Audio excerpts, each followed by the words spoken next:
Well, we were invited here by Councilman Ireland and the Advocates for Safe Water group to basically just describe our experiences of dealing with water quality issues, and more specifically the governance approach to it, because it's pretty clear that one of the debates here is how should we govern our water system. The separate utility authorities are authorized under Florida law, under that statute, and basically it's an innovative home rule mechanism because it takes from the state essentially the power invested in local government to own, operate, and govern their own utilities.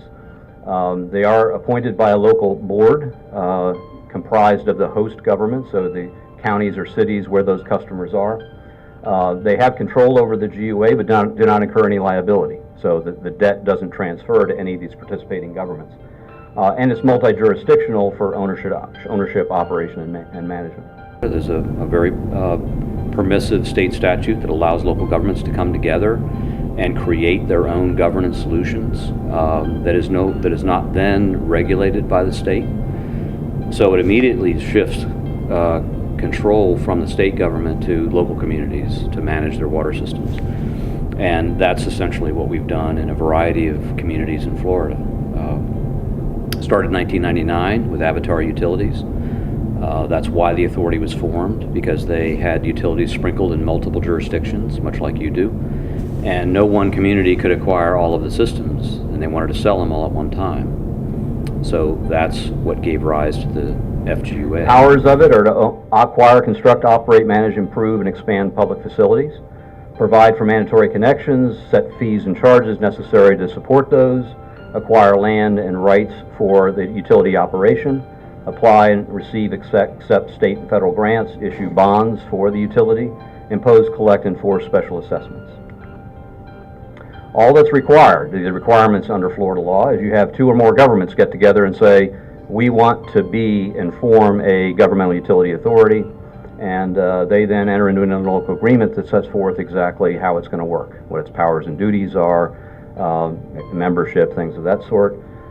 You also need the consent of host governments. Now that's a government within whose jurisdiction a majority of the customers lie.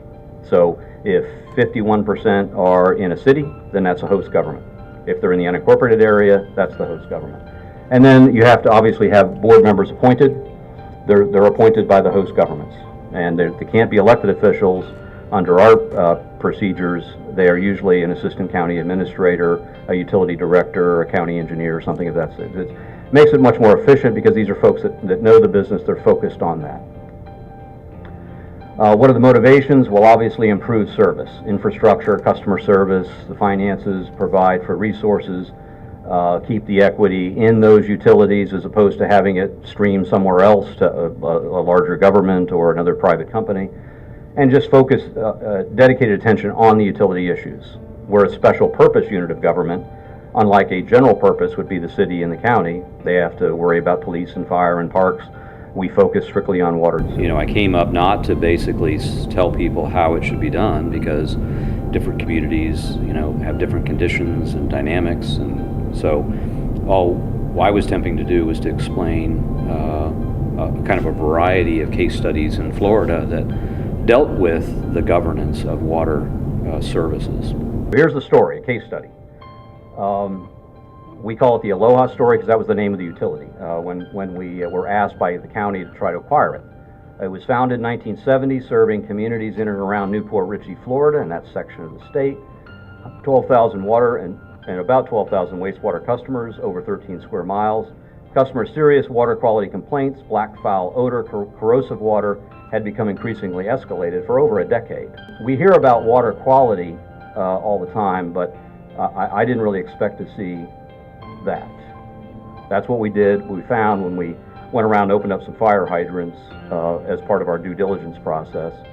Now that meets safe drinking water standards, but I don't know about you, I really wouldn't want to drink that. So they were being fined by the Water Management District for overpumping from its wells. This is the permitted capacity that they were supposed to be drawing out, and since '94, that's what they were withdrawing from the ground.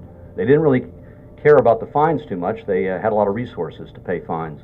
This is the parallel to you guys. That was a placard by the Committee for Better Water Now as they appeared before the Public Service Commission, anywhere they could be heard, complaining about this problem. Very well organized group, and but nonetheless, we're not having much luck.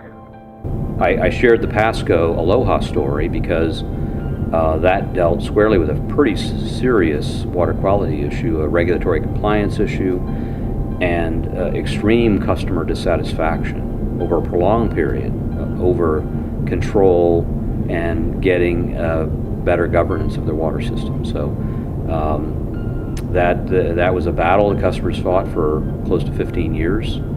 Ultimately, they brought the FGA into to transition that from a private investor ownership to the FGA ownership, and we were pleased to be able to provide excellent results. New advanced water treatment, consolidating wells into better treatment, making interconnections with the county government in order to make sure that we stayed within our groundwater permit consumption requirements, and a very robust customer engagement process, where including utility advisory committees where customers come into our offices and they go through our budgets and our complaint records and our capital projects and give us their input.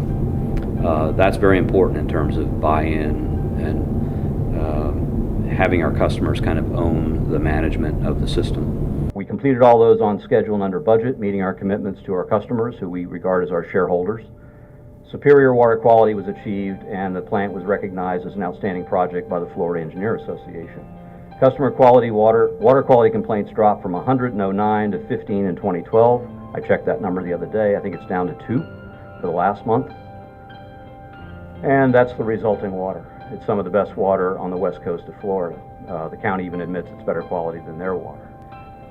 Some of the customer feedback we got, you provide an example of what great water utility can offer. Thank you for your expertise, commitment to customers. You and your team are showing what a well-run water utility looks like. It's always good to get good press. Those are some of the quotes from the big newspaper, St. Petersburg Times. Customers finally get their wish, good, clean water. The long fight for better water is over. So those are the kinds of things that we sort of philosophically committed to as we do these acquisitions. And again, we have a very high level of customer service responsiveness. Much like most cities and counties, they really do try to focus on customers. So the other advantage is all of the revenues from those systems now just get plowed right back into benefiting the customers for improvements that have to be made, maybe even lowering rates if they're strong enough financially. There's no upstreaming of revenue outside of the utility to a parent corporation. Our shareholders are the customers, and so they get the dividends of the system. And we just try to make sure we manage it with high quality and just as responsive as we can be to the customer's requirements, because it is an important public service, providing good, safe, clean water, reliable water.